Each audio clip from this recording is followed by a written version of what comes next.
I had an exhilarating time with the $20,000 you mentioned, which apparently I'd saved up recently after returning from a week-long trip overseas. My mother-in-law, Isabella, called me, sounding triumphant about the money. Confused, I couldn't recall having such a substantial sum on hand. As a freelancer, I do have some savings for emergencies, but nothing close to $20,000.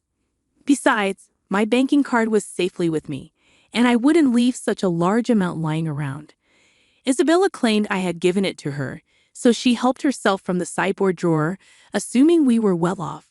Grateful for the gesture but perplexed, I assured her it was fine, despite not comprehending the source of the money.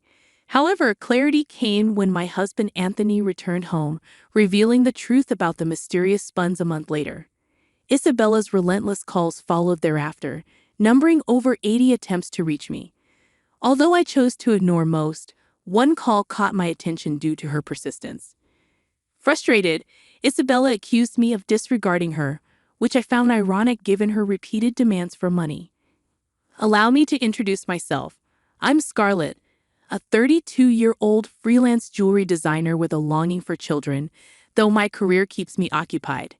My husband Anthony, also in his early 30s, used to hold a corporate job but now manages my business endeavors.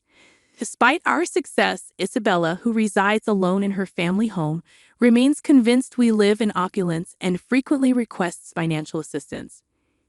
Our journey wasn't always smooth sailing. Initially, Anthony supported us with his job, but as my design career blossomed, he transitioned into managing my affairs. With his help, we secured deals with prestigious international brands. However, Isabella fails to grasp the intricacies of our work, mistaking our business engagements for leisurely indulgences. She yearns for a lifestyle akin to ours, oblivious to the sacrifices and obligations it entails. Isabella's requests for extravagant parties or luxurious outings mirror her misunderstanding of our reality. While I could afford to fulfill her wishes, I'm bound by numerous commitments and expenses. Despite our apparent glamour, every event and outing serves a professional purpose, not merely a display of wealth. Unfortunately, Isabella's inability to comprehend this continues to strain our relationship. Despite my persistent refusals, Isabella's relentless requests often find a weak spot in Anthony, her son, who occasionally succumbs to her demands for money. If giving her a little money keeps her quiet, then it's a small price to pay, he rationalizes.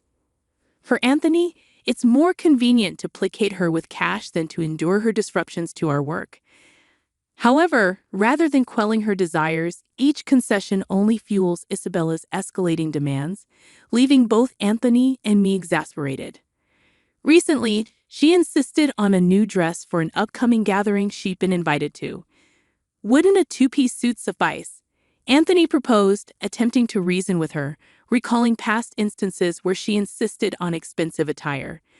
But Isabella remained adamant, insisting on nothing short of luxury for the event. Everyone will be dressed to the nines. I can't afford to look shabby, she argued, dismissing the notion of thriftiness.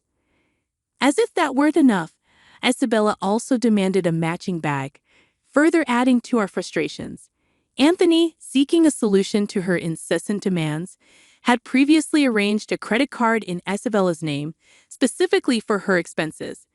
Initially, she abused the privilege, overspending recklessly until Anthony intervened, imposing restrictions and urging her to seek approval before major purchases. Despite his efforts, Isabella's impulsive spending persisted, leading to exorbitant bills that Anthony was left to settle. Though the card bore her name, it was Anthony who bore the financial burden.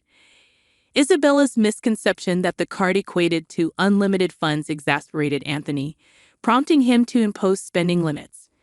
A credit card isn't a bottomless pit of money, he reminded her, exasperated by her disregard for financial responsibility. Caught in the midst of her whims, Isabella's frustration was palpable when her spending privileges were curtailed. "What the heck? I couldn't pay for my shopping the other day," she exclaimed, failing to grasp the consequences of her unchecked expenditures. Isabella stormed in, berating us for the struggle with payments due to her overspending. "We've lowered your monthly limit," It's still sufficient, right? Anthony attempted to reason, but Isabella remained unconvinced. Just because you say so, you two are still dressing up and going to fancy places. How is what I'm doing any different? She retorted bitterly, failing to discern the disparity between our professional engagements and her extravagant desires. Despite imposing restrictions on her credit card, Isabella's discontent persisted, occasionally venting her grievances to Anthony during her visits. Yet, for a while, life carried on without significant hitches. As the year drew to a close, a promising opportunity emerged in my career, a proposal to expand business dealings overseas. Excited by the prospect, I saw it as a chance to elevate my status as a designer. However, amid the anticipation of this new venture, concerns arose about Isabella's reaction. Given her past behavior, the possibility of her wanting to accompany us seemed plausible. We broached the subject delicately with her, but Isabella remained skeptical, accusing us of planning to live lavishly abroad without her.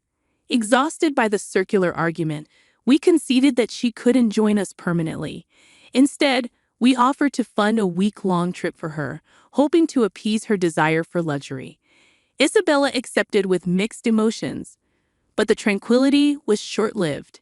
Days later, as Anthony busied himself with arrangements for our overseas move, Isabella returned, requesting funds for shopping during her trip.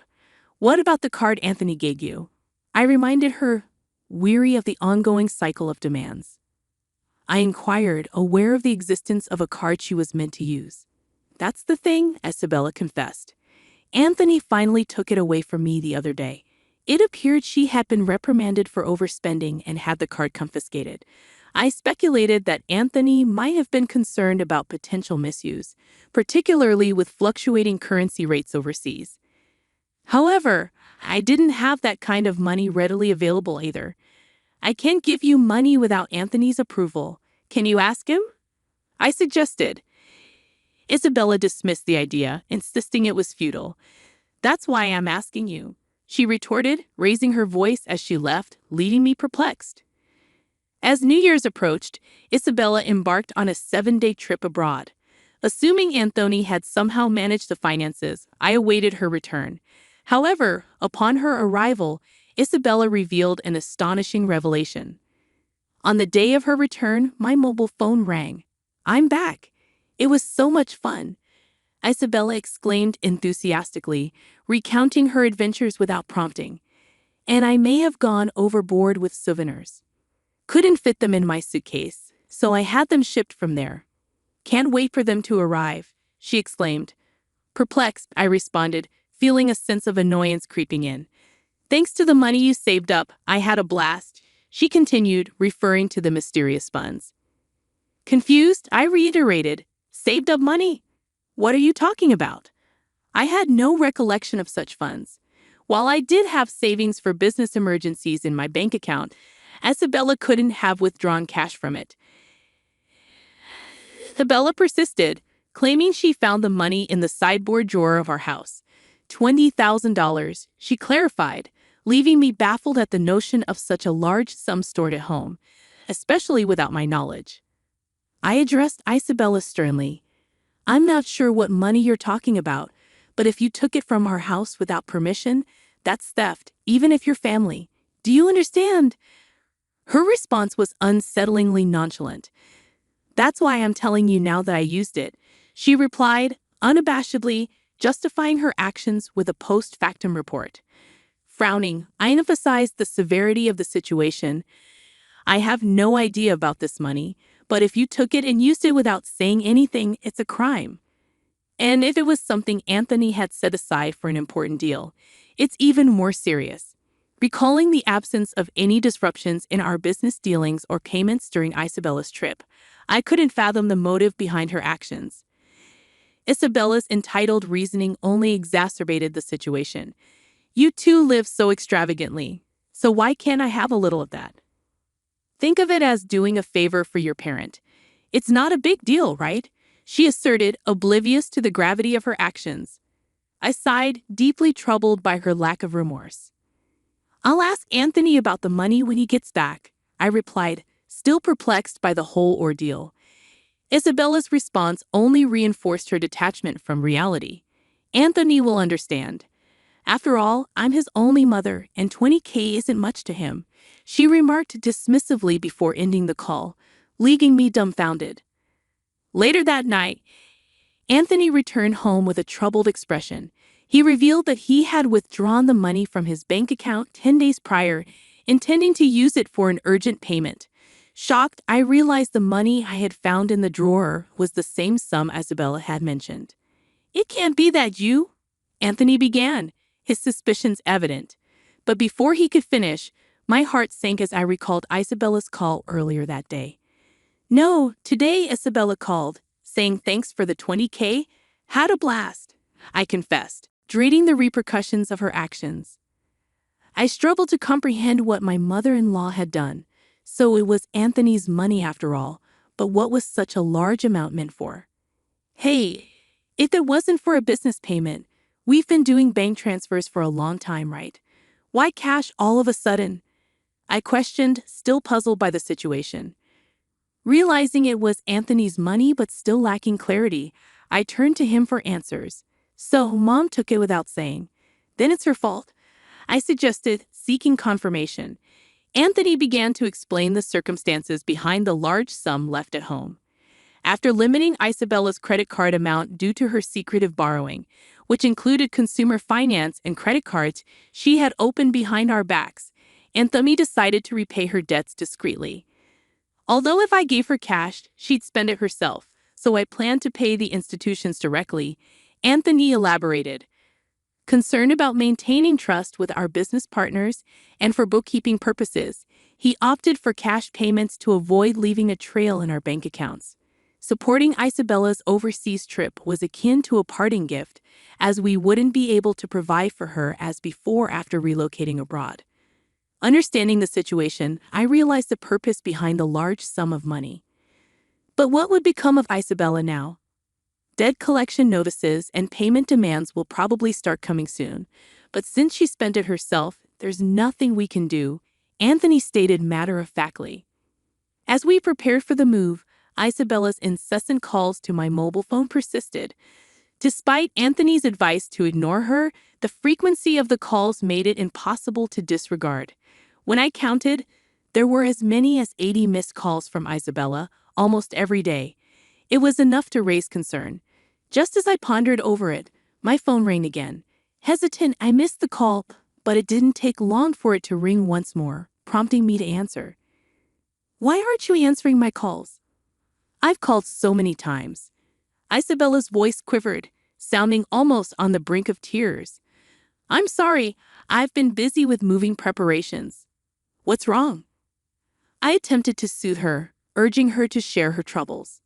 "It's not just what's wrong. They're asking for money, payments almost every day. It's too much," Isabella lamented. Concerned, I inquired if she had contacted Anthony. "He seems to be blocking my calls. I can't get through to him at all. Scarlett, you're my only hope now. Please help me," she pleaded, catching me off guard. I was taken aback by the realization that Anthony had taken such drastic measures with his own mother. If he had used the money he had prepared to pay off Isabella's debts, this situation wouldn't have arisen. Now, Isabella seemed inundated with collection letters from finance companies and consumer lenders, with relentless collection calls leaving her feeling helpless. It was a scene I had never witnessed before, something I had only seen in dramas. I'll mention it to Anthony, but I can't guarantee what he'll do. A mother in trouble, it's a son's duty to help, right? Please ask him for me, okay? With that, the call ended. However, the reality was harsh. We needed funds for our business expansion overseas, and we couldn't afford to help Isabella. Moreover, it was her own fault for misusing the money Anthony had set aside to settle her debts. When I informed Anthony about the call upon his return home, exhausted, he dismissed it coldly, showing no inclination to assist his mother. I had every intention of resolving things with Isabella before our departure, but she squandered the opportunity herself. It's true, the money was initially earmarked to settle Isabella's debts, but she opted for a lavish trip instead, leaving no room for excuses. Despite her continued calls, I made the difficult decision to block her number, following Anthony's lead.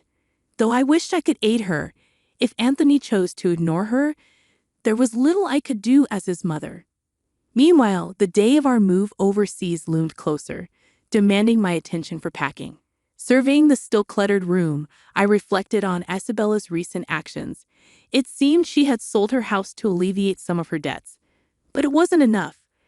In addition to the $20,000 Anthony had intended to repay, she had hidden further debts.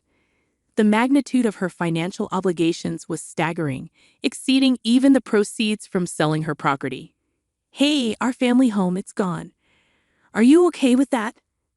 I asked Anthony, noticing a tinge of sadness in his demeanor. Losing the house where one grew up must have felt like a profound loss. Having experienced the early loss of my parents' house, I empathized with the sense of displacement. Unlike me, Anthony had lost his sanctuary due to his living mother, a circumstance I couldn't even begin to fathom. Now residing in a modest apartment, Isabella struggled to repay her remaining debts with a part-time job. At her age, finding work must have been challenging.